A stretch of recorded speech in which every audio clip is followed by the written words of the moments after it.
Celebrating the baby boomer lifestyle. This is Boomer Life with Sterling Fox on AM 650. Well, we're talking hearing and hearing loss, and particularly solutions to hearing loss. Our guests are Mark Hambly, president of NexGen and Mainland Hearing Group, and Dr. Ted Venema from NexGen Victoria in studio with us. And Dr. Ted, a medical moment with you, if we might, because we're going to talk about hearing aids, what they do and how they work. But talk to us about what they're working on. Let's talk about the ear for a moment, because, you know, we all have a pair, and some of our ears work a little better than others, and we've sort of gotten to the point in this discussion where, well, we've discovered that it's a human thing. You are, if you're over, say, 45, you're already at a position where physically you could be experiencing some hearing loss. So talk to us about the ear and all of that hearing loss stuff, Ted. Okay, I think the ear is one of the most unsung glories of the human body. It's a sense that is just underrated because we can't see hearing loss. We believe in what we see.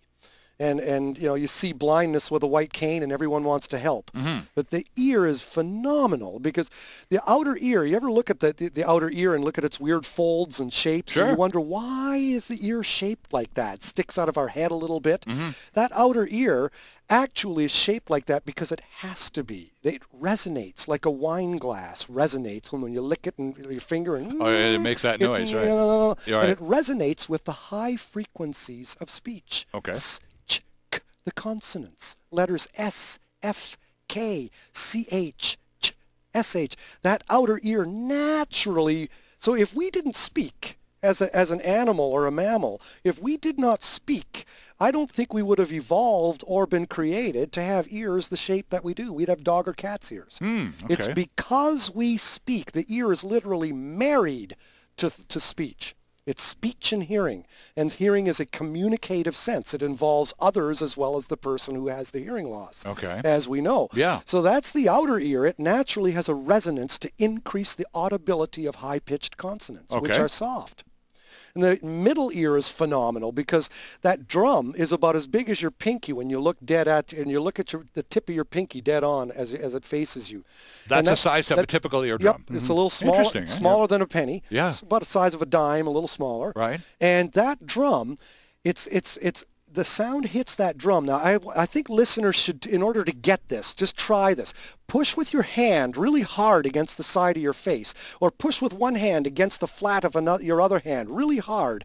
And now do the same thing, but with your fingertip. Just a fingertip pushing it with the same force. It hurts. You get that white mark, don't you? Yeah. Or push with the flat of your hand against the side of your face, and now push with the same force against your fingertip, against your cheekbone, and it hurts. That's why you have a middle ear. It increases sound pressure because sound hits a big drum and it gets squeezed onto a point, onto the stirrup bone or the stapes bone, the smallest bone of your middle ear, because your middle ear has the three little bones, the hammer, the anvil, and the stirrup, or the malleus, incus, and stapes. And that last. Is there going to be a test? No, but I'm telling you something really cool because the inner ear is filled with fluid. Now, if you have your head under a swimming pool and I'm talking to you from outside the pool, 99% of the sound is going to bounce off that water. You're not going to hear me.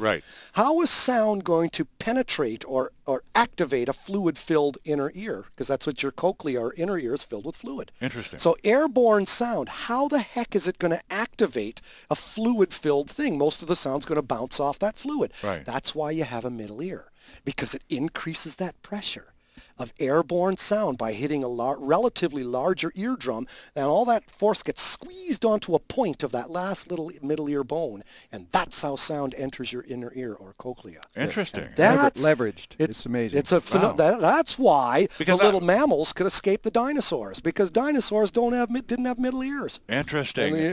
But you know, all of that focus, all that down to a tiny little point. I'm thinking retina. In the way that the light comes into our head through that tiny little point in the eye. Is it the same sort of principle? That's different. That's to focus light properly on the retina, because actually it gets smaller going through the pupil, and then that beam of light gets bigger again onto the retina.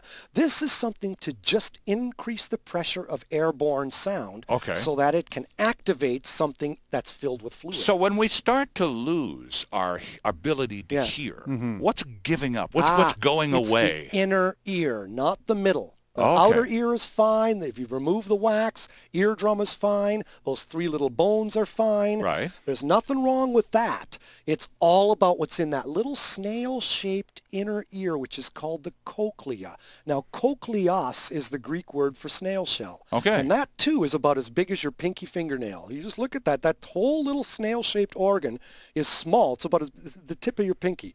And that's filled with 15,000 little hair cells and fluid and 15,000 tiny, tiny little filaments. And it's those filaments that die out with age and also that die out with noise. Okay. And that loss is what people used to call nerve deafness. Right. The real term is called sensory neural hearing loss. It's permanent. You can't fix it, and 95% of people with hearing loss have that. Okay. It's common as the day is long. Interesting. So when we approach a professional like yourselves, we recognize here, I'm losing it here. I've got to go see somebody. So they do the test and the procedures as you've just described them. And okay, well, yes, you do in fact have some significant hearing loss, and we're going to recommend a device. We're going to recommend a hearing aid. Yes. What exactly does the hearing aid do to that little fluid-filled area the size of a small snail shell where you actually do all your hearing? Well, it makes use of that, the remaining hair cells that are available, okay? Because essentially you're going to, what happens with those little filaments that Dr. Veneman was talking about is that some of them have been damaged. They've died off. Right. But in one frequency, you have let's say 1,000 hair cells, okay, and you may have lost the bottom end of that, which means that you can't hear the soft sounds. You need more volume to actually start to stimulate the ones that are remaining at that frequency, you see? So, and if you have a hearing loss like Mark was describing earlier that goes down like a hill, like has good hearing in the bass and poor in the treble. Right. A hearing loss. Which is pretty typical, isn't it? Yeah. A hearing aid typically amplifies the treble back and doesn't amplify the bass because the guy may have good hearing in the bass. Sure. So we literally sculpt or shape the sound coming out of a hearing aid. That's why they're digitally programmed. They're prescribed. I can't wear Mark's hearing aids or he couldn't wear mine, just like you can't trade eyeglasses. Well, I just say, now this is so, gosh, it's great to have you guys here. It's, and this is some stuff like this people don't know. No, they well, don't. Mark and I both sitting here, we're wearing glasses. We know we can't swap each other's glasses and That's right. drive anywhere. The public. But I think the myth, again, regarding hearing aids is they're generic.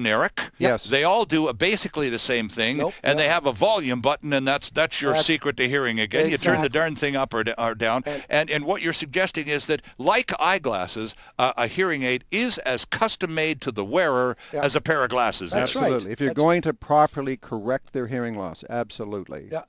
Yeah. And not only that, you have to test their ability to tolerate loud noises, right? And you have compression in the hearing aid that allows the hearing aid to protect them from those loud noises. Yeah, I have an example. I'll talk to you about that in a minute. Yeah. We need to take a break. But I'm sorry, just before we were going, Ted, did you want to finish off the thought on the hearing aids and the fact that they're as customized as they are? Because most of us, I don't think, know that. No, they're not. The notion of a hearing aid as a simple amplifier is fundamentally false. Right. Hearing aids amplify specifically where the audiologist or hearing instrument practitioner has sculpted the sound to be. So if you've got a high-pitch hearing loss, hearing aids amplify high pitch. Right. If you have a hearing loss that's equal across the frequencies, the hearing loss amplifies them equally. But that's all tuned on the computer. The digital program is stored in the hearing aid. Right, and that comes as a result. That information fed to the computer is the result of the hearing test. Correct. That's correct. You got it, matey. Well, I'm just glad there's not a test still. But we've got lots more great information to go here